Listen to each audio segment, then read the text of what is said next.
근데 걔네들의 딜레마는 뭐야? 그래서 스카이라인 R36을 전기차로 만들겠다? 야, 미쳤냐? 안녕하세요, 김치아빠입니다. 이게 세 번째 촬영이야. 촬영한 거 다 날아가고. 네. 2024년 12월에 자동차 업계에 굉장히 큰일이 있었습니다. 일본 자동차 브랜드인 혼다, 닛산 두 개가 합병한다고 발표를 했죠. Nissan and I see none.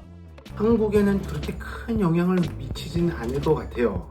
아무래도 일본 자동차 시장이 에서 보이지 않을 만큼 작은 시장이기 때문에 큰 영향을 미치진 않을 것 같지만, 이게 갖고 오는 파장이 어떤 건지는 우리가 좀 알아야 되잖아. 그래서 이 사건을 갖고서 한번 전 세계 자동차 시장의 흐름을 한번 훑어보도록 하겠습니다. 네가 뭔데?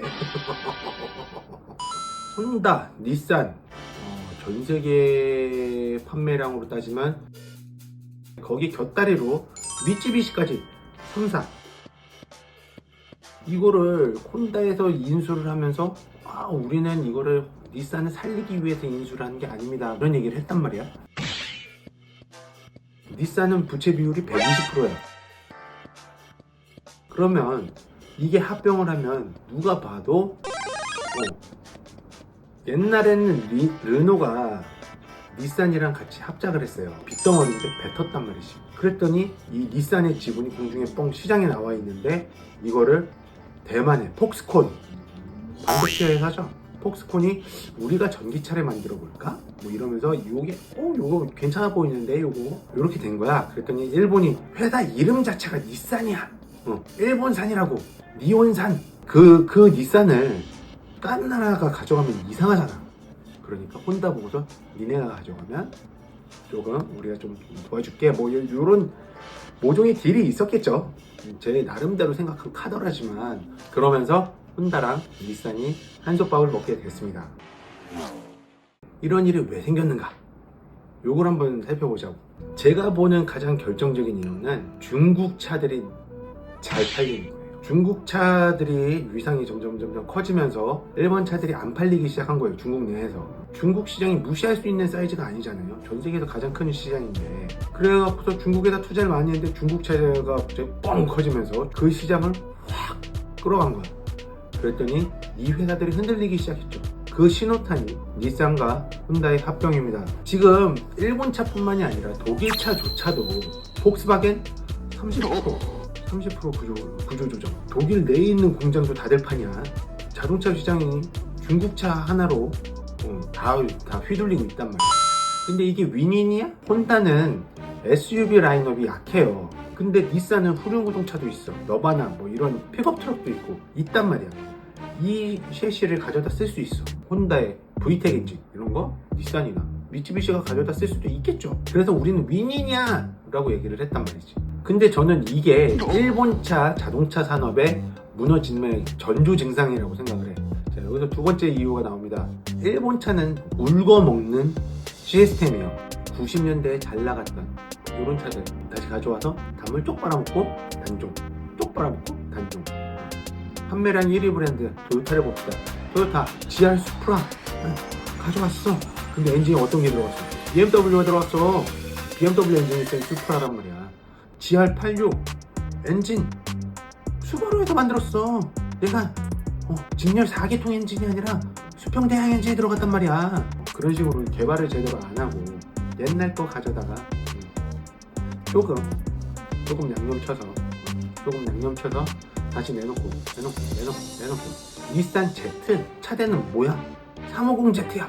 350Z가 언제적 차야? 20년 더 된 차야. 20년 된 차라고. 20년 된 차인데 그 차대를 가져다 써.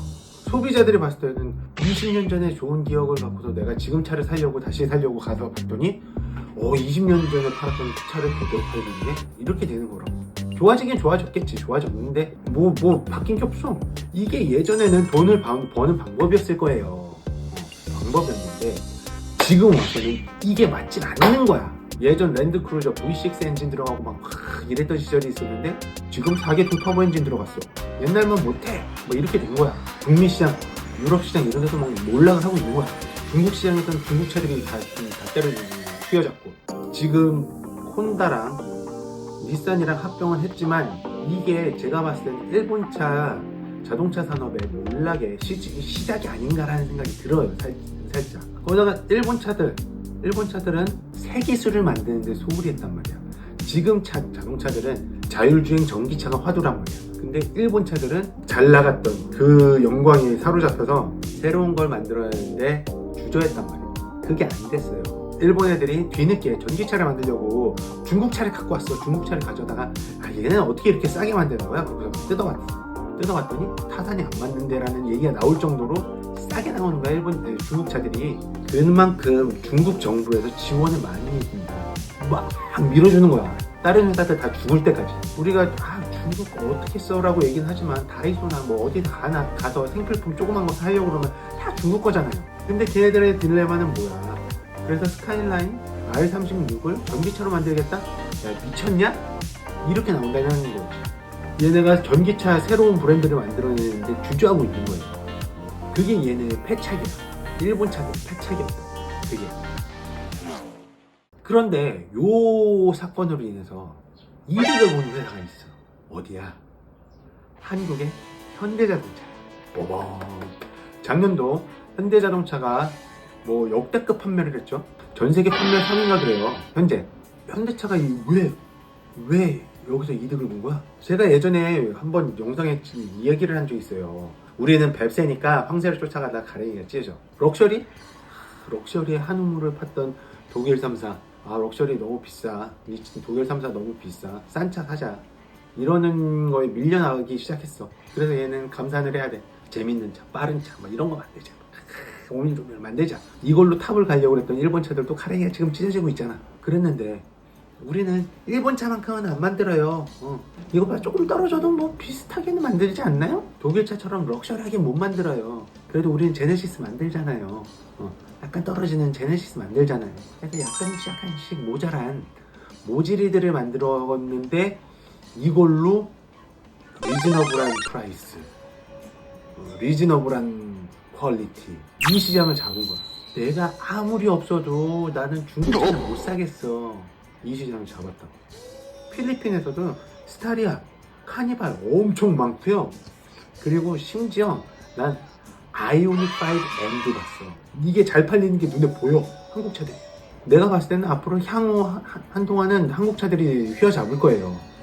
일본 차들이 큰 것처럼 한국 차들이 클 거라고. 현대는 분명히 전 세계에서 가장 큰 자동차 회사가 될 가능성이 굉장히 높은 그런 회사입니다.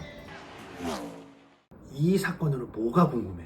우리한테 어떤 영향을 끼칠지 이게 궁금하잖아. 우리나라는 일본차 시장이 없고 중국차 시장이 없기 때문에 한국차랑 유러피안, 독일차 이 두 개밖에 없는 약간 기형적인 그런 시장이죠. 독일차들한테 가장 큰 시장이었던 중국이 점점 작아져. 그러면 어디가 주목을 받겠어? 2위 시장인 한국이 주목을 더 받겠죠.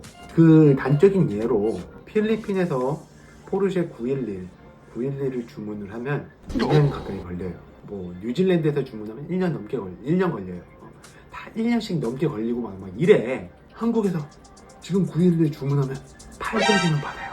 한국이 딜리버리 타임이 제일 짧아. 독일 차들이 한국차 시장에 목숨을 걸어야 되는 상황이 됐단 말이야. 한국 말고는 살 나라가 별로 없어. 그래갖고 한국에다 막 몰아줄 거란 말이야.